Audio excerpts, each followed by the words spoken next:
So, what would Spy be without his knife? Well, it'd have my running joke that I'm saving for later in the video. But my point is that the knife is a key tool in the Spy's arsenal. What it enables is his ability to insta-kill. But of course, there's multiple different knives you can use, but to understand the unlockable ones, we first need to understand their base form. Stock is the knife you'll start out with, and like many stock weapons in TF2, it's very good. When people keep asking me what the best knife is in all situations, the answer is always stock. It gets the job done without any gimmicks. The base damage of the knife is 40, however when hitting a backstab, the target dies instantly, regardless of their current health and overheal. The only things that can block a backstab are the Razorback and an Ubercharge. But what counts as a backstab? Well, it's the entire back half of the enemy. But do not be deceived!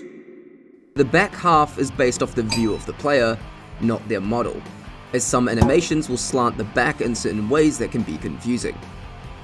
Whenever you end up in backstab range, you will see an animation of the knife raising. However, you shouldn't wait for this before attempting the stab.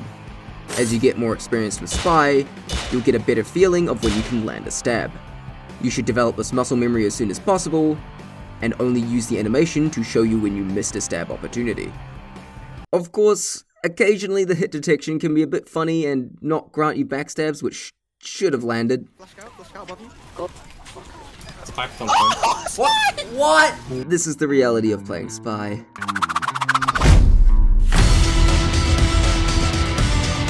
The big earner lowers the user's max health to 100, but on kill it restores 30% of your cloak, as well as a 3-second speed boost. Mechanically, the easiest of the non-stock knives to understand, though all its uses aren't immediately obvious. While that cloak regain doesn't come into play nearly as much, the speed boost is the main draw of this knife. Whenever you get a backstab, regardless of the knife you're using, you generally need to decide between going further in for more kills, or getting out. Because of the speed boost, both of these options become much easier to execute after a kill. You're either zipping between unaware targets, or getting in and getting out towards the nearest garlic bread. Wait, this isn't garlic bread? Chain stabs become much easier with this knife, as most players don't expect the Spy to be that fast, but again, it's a matter of choosing whether to stab everyone or GTFO. But now we need to talk about that downside. Sure, losing 20% of your total health may not sound like much, but there's a reason light classes have 125 health and not 100, as it allows them to barely survive a powerful hit from most weapons. When you take that health away, suddenly you're able to be one-shot by a lot of things. Essentially what this boils down to is that you need to avoid detection and crossfire before landing a backstab, as there is notably much less room for error when doing so. To summarize, it's weaker before you land a backstab, but stronger once you do.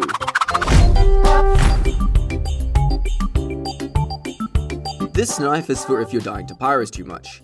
However, do not be mistaken, it does not guarantee your survival, it only aids it. If hit by fire well held, you gain 1 second of fire immunity and 10 seconds of afterburn immunity. But this melts the knife in the process. Backstabs also turn victims to ice with a distinct sound. So again, that melting. It only activates if hit by fire while the knife is held, and when the knife melts it becomes completely unusable, putting it on a 15-second cooldown that can be sped up by ammo packs. If only there was a way to deal damage without the knife. Oh yeah, Spy has a gun! This is probably a good time to mention that you can shoot people with your gun, and said gun has decent range. The knife isn't your only weapon, especially when people are looking at you. Anyway, where? So that 1 second of fire immunity may not seem like much, but things can happen very fast in TF2, and that 1 second may be enough for you to escape the range of the pyro with your slightly superior speed. Plus, the afterburn immunity persists for a good amount of time. The biggest issue here though, is that pyros can set off the Spy-Cicle on purpose just to prevent you from getting a backstab. So while they have a harder time killing you, they have a much easier time preventing murder. That isn't done by them at least. Also that eye statue thing. It may not seem like much, but that distinct sound alerts players to your location, and the eye statues tell players that there is a spy nearby, and it really does not help with their paranoia. But speaking of the knife that excels in preventing paranoia,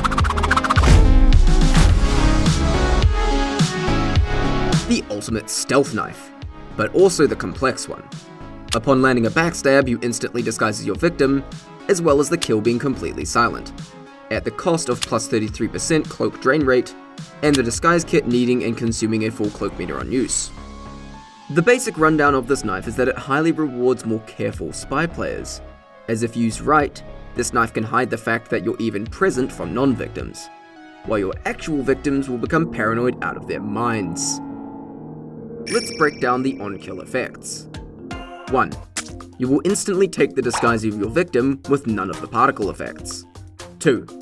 The victim will not scream, making the backstab near impossible to hear. 3. No notice will appear on the kill feed for the enemy team. 4.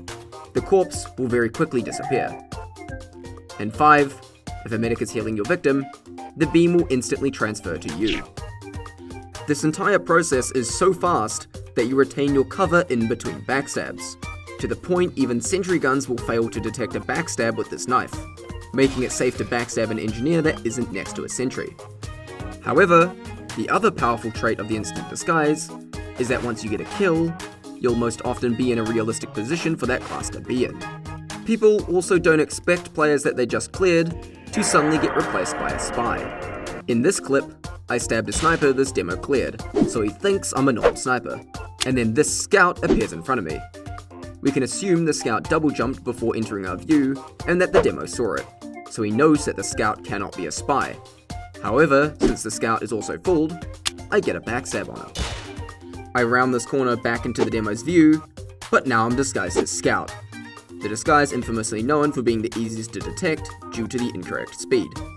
But because the demo doesn't realize this isn't the same player he just saw 2 seconds ago, he doesn't even pay attention and proceeds to walk right into a backstab.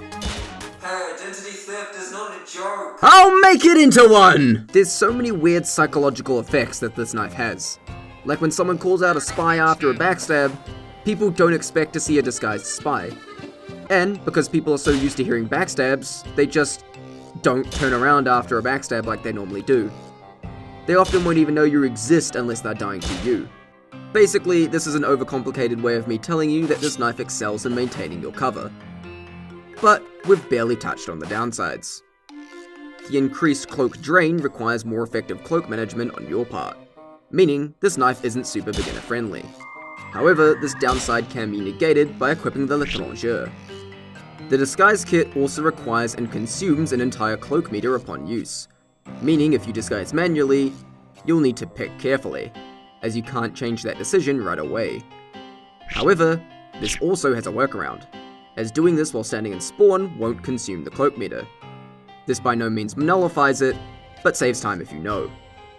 That being said, what this means is that you have to have a much more considerate playstyle. You need to be more careful with your cloak, and use the disguise kit with purpose.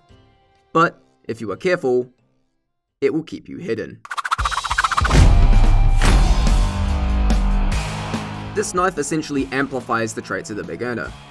You have even less health, but more survivability after a backstab. Upon backstab, you absorb the health of your victim, with the excess health being turned into overheal. But your maximum health is reduced by 55. For the mathematically astute among you, you may have figured out that your maximum health is now only 70. You have lost 44% of your maximum health by simply equipping this thing. Someone breathes on you wrong and you die instantly. You have to be very careful before hitting that first backstab. But once you backstab someone, you steal their health. This is based off the health of your victim, but no matter what, you gain a minimum of 75 health, and you can have a maximum of 210. However, most of this health will be turned into overheal, meaning it cannot be recovered by health packs, and it decays over time. However, the decay rate of this overheal is affected by math. This is interesting, trust me. So overheal decay is based on the maximum health of the user. Normally, overheal maxes out at half of the user's base health, making it decay fully after 15 seconds on all classes. However, the maximum overheal from the Kunai has the reverse proportion, Instead, the maximum health is half of the maximum overheal.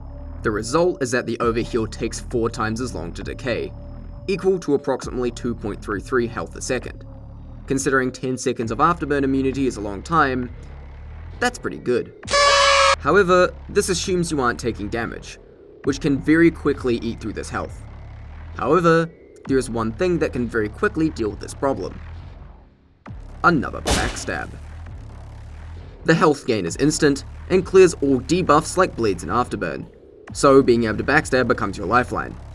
Or at least that group of heavies without headphones. The problem arises if you're struggling to actually get that backstab. This can keep you alive through a chain stab, or enable more secure escapes. Just like the big earner, however, both the risk and reward are greater. If getting that first backstab is becoming a struggle, you're better off swapping to the big earner or stock. The big earner leaves you open to one-shots, but empowers your ability to escape or get chain stabs. The Kunai amplifies the strengths and weaknesses of the big earner, and is a big risk to use. The Spy-Cicle helps you survive pyros, but allows pyros to melt your knife and makes players more aware of your presence. The Your Eternal Reward excels at maintaining your cover, but only if you play thoughtfully and smart. And stock is the best all-round knife for all situations. You may take your pick, but they all share one common ability. The ability to stab.